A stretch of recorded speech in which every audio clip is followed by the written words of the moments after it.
तो हमारा जो पहला देश अल्पविकसित राष्ट्र कहलाता था और वर्तमान में जो है वो विकासशील राष्ट्र कहलाता है। तो ये इस बात का प्रमाण है कि आर्थिक नियोजन के माध्यम से देश के आर्थिक विकास की दर में वृद्धि हुई। इसके साथ साथ बचत और विनियोग में भी वृद्धि।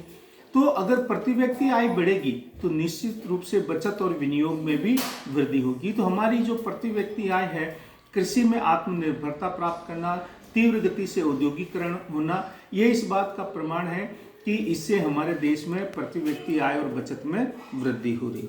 इसके साथ साथ कृषि की विकास दर, प्रारंभ में हम खाद्यान्नों के मामले में आत्मनिर्भर नहीं थे, हम विदेशों पर निर्भर थे। लेकिन जब से हमारे देश में कृषि का विकास हुआ है, न केवल हम खाद्यान्नों के मामले में आत्मनिर्भर हुए बल्कि विदेशों में निर्यात करने की स्थिति में भी पहुंच गए। इसके साथ साथ परिवहन और संचार के साधनों का विकास, जो नेशनल हाईवे प्रोजेक्ट या अटल निर्माण प्रोजेक्ट है, इनके प्रारंभ होने से देश में यातायात और संचार के साधनों का आज लगभग 90 से 95% लोग जो है वो दूर संचार के माध्यम से जुड़ चुके हैं।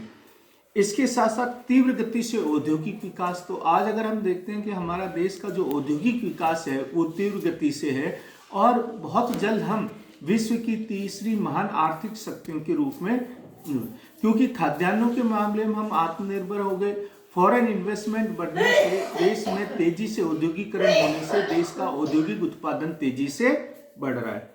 इसके साथ साथ शक्ति के संसाधनों का विकास, तो जो पावर है उसका भी हमारे देश में, क्योंकि देश में अब बड़े बड़े बांधों का निर्माण किया जा रहा है। इसके साथ साथ अब भारत में परमाणु बिजली का भी उत्पादन होने से हम विद्युत उत्पादन के मामले में बहुत हद तक आत्मनिर्भर हो गए। इसके साथ साथ परिवहन के साधन के साथ साथ निर्यात में भी वृद्धि हुई।